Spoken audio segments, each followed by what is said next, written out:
In this presentation, we will use tax software to consider the itemized deduction related to gifts to charity reported on Schedule A. We'll be using Lacerte tax software, Lacerte owned by Intuit, Intuit being the owner of QuickBooks. Other tax software will be much the same in that you'll have the data input and then the generation of the tax forms from that data input. Here is our Form 1040. We have Tim Jones, single individual. Scrolling down, we have the 100,000 of income. We have the AGI at the 100,000. We're currently taking the standard deduction as opposed to the itemized deduction. This is where we're going to be focusing in on line 9. And that brings our taxable income to the 87,800. Now we're going to be considering the charitable contribution. So we're going to go back to our data input.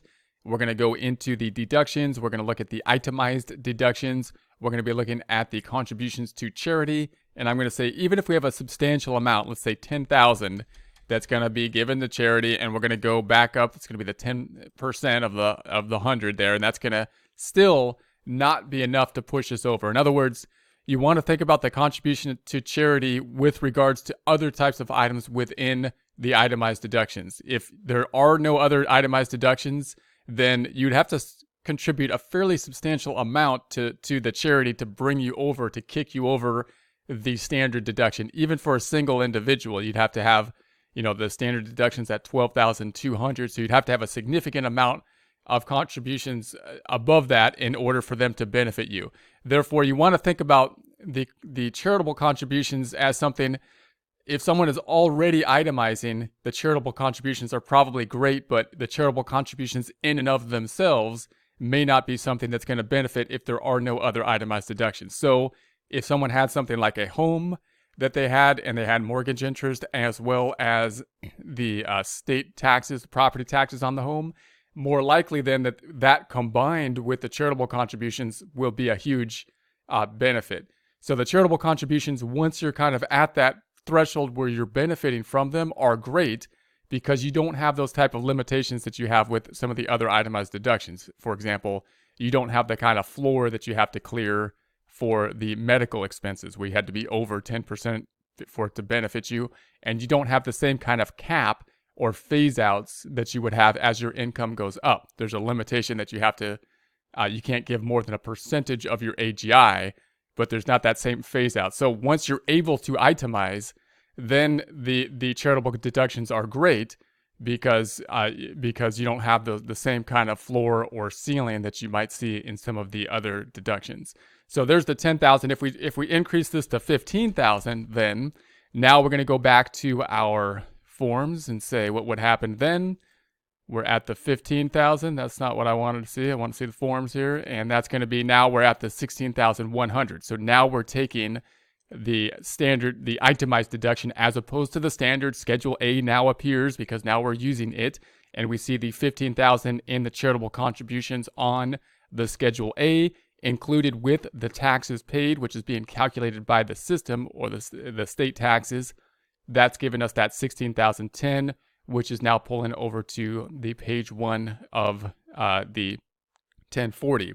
Now, obviously, if we're talking about a married couple, then we have a higher threshold to pass. So if I was going to go then to filing status and we'd say not single, but married filing jointly, and we still have that 15,000 that's being contributed to charity, however, is not going to be benefiting us because we're going to be taking the 24,400, which is now going to be the standard deduction. So even with the 15,000 contributions not benefiting, as far as taxes, doesn't mean you shouldn't give to charity or nothing, but it's not going to be benefit for the taxes because you're not into the itemized deductions unless you had something included, usually something like the bigger items that are usually the items that push you over, mortgage interest and the property taxes on the home often being key components.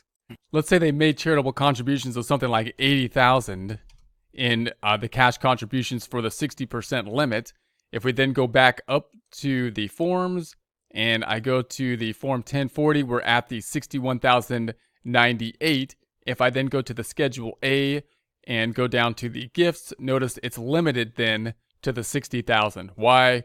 Because the AGI was 60,000. If I go back to the 1040, we had the 30% limit, so we've got the 100,000.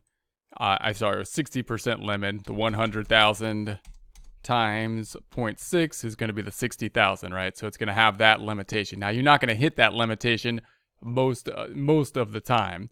So then I'm going to go back over, if we go back to our deductions and I remove this, the other complication is often going to be things that are going to be donated to something like Goodwill. So you might have things that are donated to Goodwill, household goods or something that are donated to Goodwill. Those are difficult because you might have the information in terms of what was donated, but getting the value of that donation is often difficult to have, because oftentimes the Goodwill or whoever the donation was made to is required to give some certification of the description of the goods, but they don't have the skill. You can't require them to try to give the value of the goods that were donated. So therefore, you're going to have a description, but not typically the value. So if we go and enter that information into the systems, some of the information that you would typically need is the name of the charitable organization. In this case, I'm going to say it's Goodwill. You typically will need the address of it, and that'll be provided by the form they provide you. So if someone gave something to Goodwill, household goods, let's say, they would then the Goodwill would give you the receipt, in essence, that would give you basically their address, their name, and then the description of the goods that were put in place. So then you're going to have the description of donated property. I'm just going to call it household good.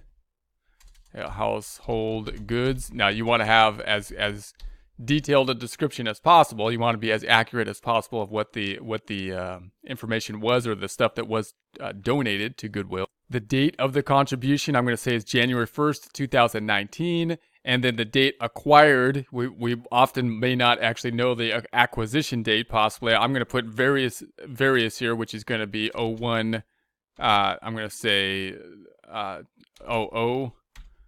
And that's going to give a very date. So I gave the month and the year. How was it acquired? I'm going to typically say it's going to be a purchase acquired. And then the donor's cost or basis. How much did it cost to the donor? I'm going to say that it cost the donor, let's say, $5,000. And then the fair market value, then you would think would be substantially less than the $5,000, right? Because things usually go down in value. There are some times that things go up in value, like collectibles, stamp collection, or something like that. But typically, you're donating something that went down in value. So you're going to say it's 5,000 divided by, let's say, 3. So I'm going to say maybe 1,600, let's say, here. And then we're going to say, and this is just an example, method used to determine fair market value. So the methods we have are the appraisal, thrift shop, catalog, comparable sales. I'm going to say thrift shop here, contribution deduction, and then the AGI limitation. I'm going to go back up top. We're going to go then to the forms. And if I then go to the Schedule A, we have the amount now in box 12, other than cash or check. If you made a gift of $250 or more, see the instructions. You must attach form 8283 if over 500. So we're over 500, so we're now going to go to form 8283 form. And it's not released in the tax software yet, so here's just an example in terms of a PDF file. Here's the 8283. This is the non-cash contributions. You have part 1 with the information of the donated property, and then you have part 2 with the partial interest and restricted use property. So you can go take a look at this, and you can also take a look at the instructions related to this form. In terms of the tax software, you'll typically enter this in a similar fashion as we have done here. It will then populate in terms of the Schedule A. As we can see on the Schedule A, we'll have the Schedule A, which will then be supported and populated with the data input form on that 8283 for the supporting documentation that then needs to be added as you send this into the IRS.